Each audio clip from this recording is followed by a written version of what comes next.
Magandang araw mga ka-Express Info. Ang pangarap na makapaglaro sa NBA ay isang matagal ng ambisyon ng maraming Pilipinong basketball players. At isa na rito si Kevin Kimbao, ang back-to-back UAAP MVP na ngayon ay papasok sa bagong yugto ng kanyang karera bilang bahagi ng Goyong Sono Sky Gunners sa Korean Basketball League o KBL. Sa balitang ito, masisilayan natin ang kahandaan ni Kevin Kimbao na sumabak sa international na laban, pati na rin ang possibility ng kanyang pag-angat sa pinakamalaking liga ng basketball, ang NBA. Matapos ang matagal na paghihintay, nakumpirma na ang pagpunta ni Kevin Kimbao sa Korea. Ayon sa kanyang Instagram post, nakuha na niya ang kanyang Korean visa, kaya't handa na siyang sumali sa Goyang Sono Sky Gunners sa mga susunod na linggo. Ang timing ng kanyang pagdating ay napakahalaga para sa Goyang Sono. Nakasalukuyang may 9-17 win-loss record sa KBL. At malaki ang inaasahang kontribusyon ni Kevin Kimbao upang makatulong sa pagpapalakas ng kupunan. Bukod sa kanyang layunin na makapaglaro para sa isang international team, nais din ni Kevin Kimbao na maipakita ang kanyang husay matapos ang runner-up finish ng LaSalle Green Archers sa UAAP Season 87. Malaki ang tiwala sa kanya ng kanyang bagong kupunan at tiyak na gagawin niya ang lahat upang mapakinabangan ang pagkakataong ito. Ang pagpunta ni KQ sa Korea ay maihahambing sa mga naging hakbang ni Kai Sotto at Kobe Paras na parehong nagkaroon ng karanasan sa paglalaro sa ibang bansa upang palakasin ang kanilang mga kakayahan.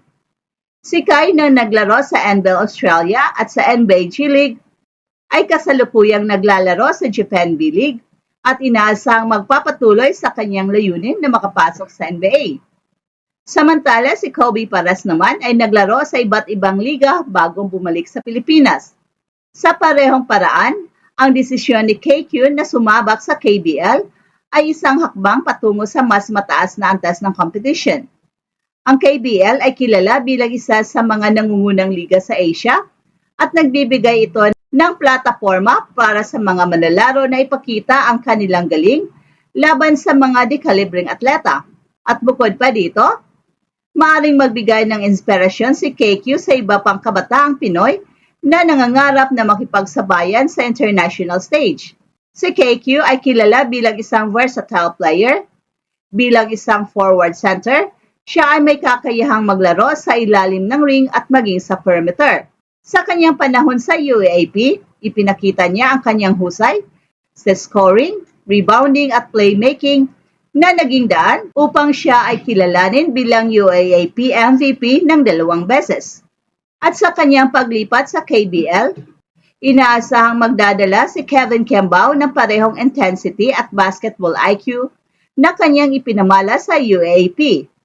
Ang kanyang kakayahang umangkop sa iba't ibang laro ay magiging malaking tulong para sa Goyang Sono, lalo na sa kanilang layuning makaangat sa standings.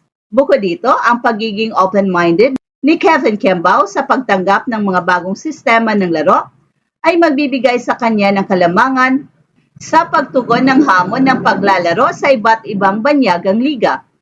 Bagamat malayo pa ang landas patungo sa NBA, maraming aspeto ang nagpapakita na may potensyal si KQ na sumunod sa yapak ng mga Pinoy player na naghahangad na makapasok sa pinakamalaking basketball league ng mundo. At narito ang ilang mga salik na maaring makatulong sa kanya. Ang paglalaro sa KBL ay nagbibigay kay Kevin Kimbao ng pagkakataon na makipagsabayan sa mas matatangkad at mas malalakas na players. Ang mas mataas na antas ng competition ay tiyak na magpapabuti sa kanyang overall game, kabilang na ang kanyang footwork, defensive positioning at shooting consistency. Ang KBL ay kilala bilang isang liga na sinusubaybayan ng mga international scouts. At kung magagawa ni Kevin Kimbao na magpakitang gilas at maging consistent sa kanyang mga laro, malaki ang posibilidad na mapansin siya ng mga talent evaluators mula sa NBA at iba pang malalaking liga sa mundo. Isa sa mga pangunahing pangangailangan upang makapasok sa NBA ay ang pagkakaroon ng pisikal na kalakasan.